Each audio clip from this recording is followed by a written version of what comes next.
காஞ்சி மன்னரின் பாம்பு புதையல் பற்றி நீங்கள் கேள்விப்பட்டிருக்கிறீர்களா?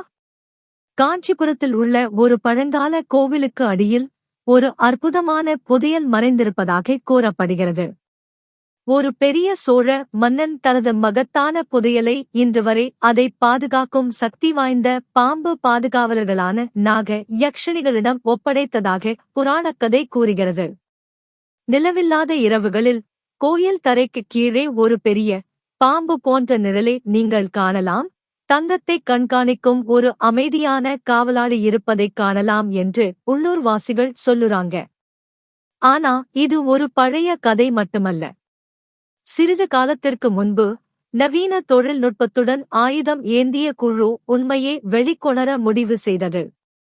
புதையலை கண்டுபிடிக்கும் உறுதியுடன் அவர்கள் கோயில் வளாகத்திற்குள் நுழைந்தனர்.